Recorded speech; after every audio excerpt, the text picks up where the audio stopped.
दफन 83। अस्पताल का कॉरिडोर जिसमें तेजी से भागते डॉक्टरों और नर्सों की चहल पहल से गूंज रहा था, पर उस शोर के बीच एसीपी मुकेश की चाल सधे कदमों से आगे बढ़ती रही। उसकी आंखों में सवाल थे और माथे पर शिकन। पीछे सायरन की हल्की गूंज थी और आगे आईसीयू का दरवाजा। वह तेजी से अंदर घुसी। माहिरा, पर सामने जो था, उसने उसके होठों पर तनाव की एक रेखा खींच दी। माहिरा फिर से अचेत थी। उसकी आंखें बंद थीं, होठों पर हल्की फड़फड़ाहट थी लेकिन शरीर निष्क्रिय। मुकेश ठिठकी। उसके चेहरे पर पल भर को झुंझलाहट तैर गई। उसने तेजी से कंधे पर रखा आईडी कार्ड सीधा किया और वार्ड के इंचार्ज डॉक्टर से झल्लाकर बोली, क्या हुआ इसे? अभी फोन पर कहा गया कि होश में है और अब फिर से अनकॉन्शियस। क्या तमाशा है ये? डॉक्टर सकपका गया। मैडम, वो कुछ मिनटों के लिए रिस्पॉन्सिव हुई थी, बुदबुदाई थी, फिर अचानक ईसीजी की रेट डगमगाने लगी और उसने फिर से चेतना खो दी। क्या बुदबुदाए? मुकेश ने सीधा सवाल किया।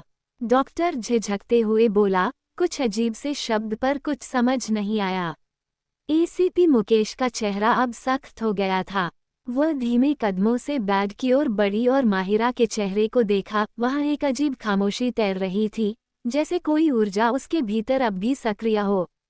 शिट, वह फुसफुसाए, फिर सीधा होकर बोली, इसके होश आने से एक उम्मीद थी पर अब वो भी गई। अब जाकर शेखावत को देखती हूँ।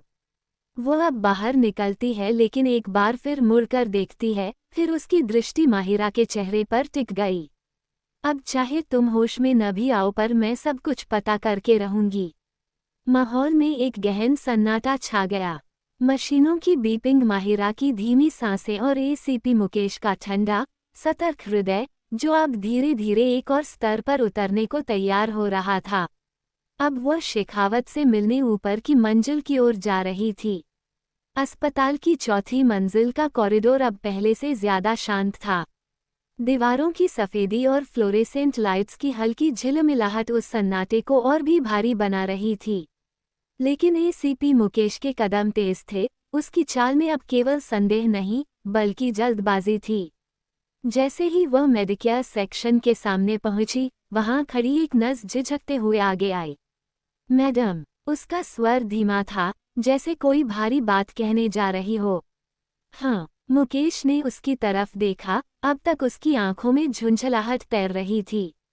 नर्स ने धीरे से कहा, कुछ बताना था आपको, तो बोलो जल्दी। कल मेरी ड्यूटी आपके पेशेंट माहिरा के पास थी। जब माहिरा थोड़ी देर को होश में आई थी तो उसने कुछ बुदबुदाया था। मुकेश आगे बढ़ने को बेसब्र थी। इससे नर्स की बात उसे उकता रही थी, इससे वह तेजी से उस पर बरसी।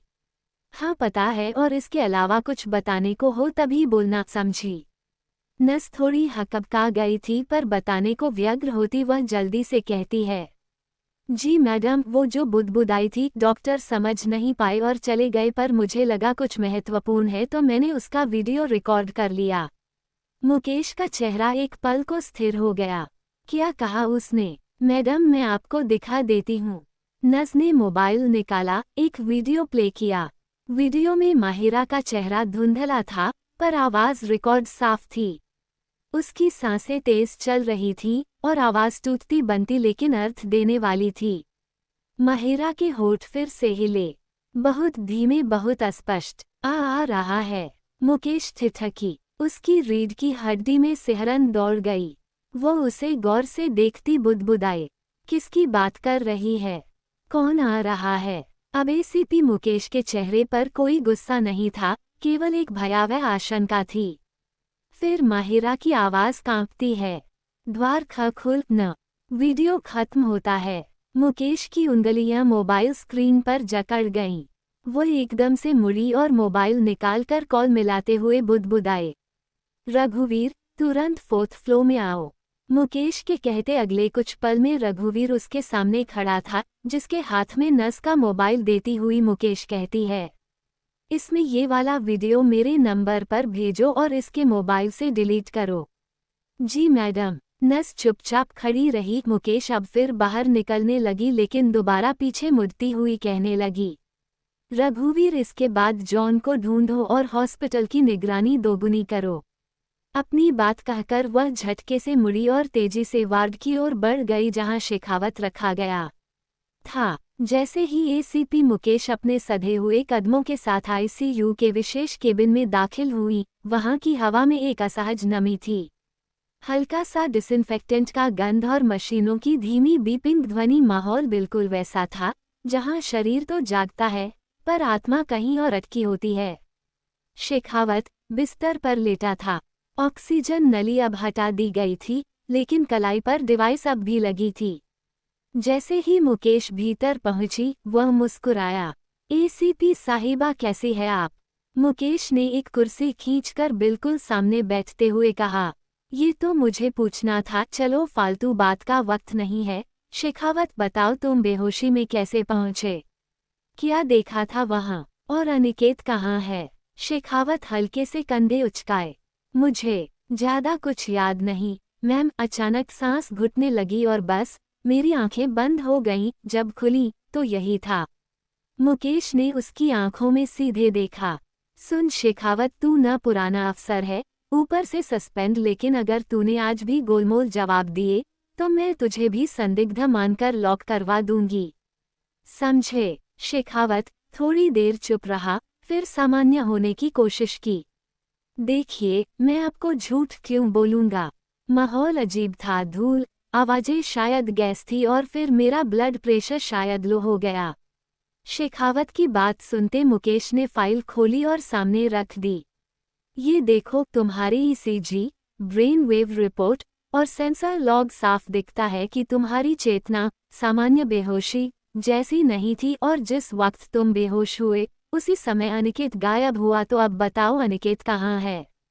शेखावत इधर उधर देखने लगा। मुकेश ठंडी सांस लेती फिर कहती है, यानी एक रिसर्चर जो बेहोश था वो खुद चुपचाप भाग गया, और तुम उसके सबसे करीबी कुछ नहीं जानते? शेखावत बस चुप रहा। अब उसकी आंखों में झिझक थी। तभी मुकेश उठी। उसकी चाल ठंडी हो चुकी थी, पर आंखों में वही तपिश थी। वो दरवाजे तक पहुंची, फिर बिना मुड़े बोली, अब आराम कर शेखावत, जब अगली बार मिलूंगी फल लेकर आऊंगी।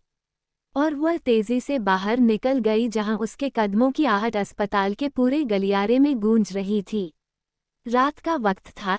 चंद्रमा अपनी आधी रोशनी के साथ मंदिर के धूप अंधकार के कोनों में रहस्य भर रहा था।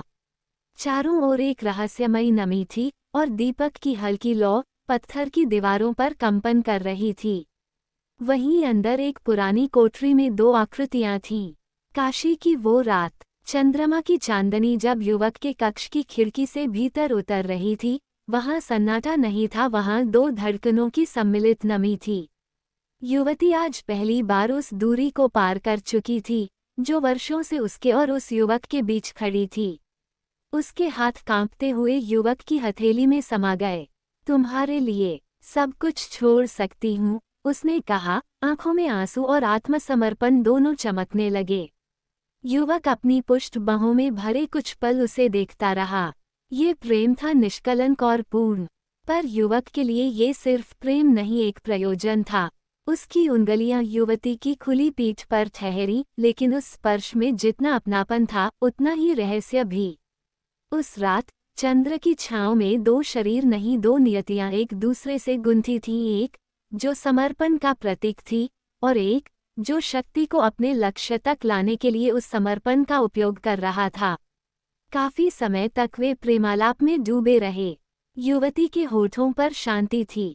अब मैं तुम्हारी हूँ, अगले जन्मों तक।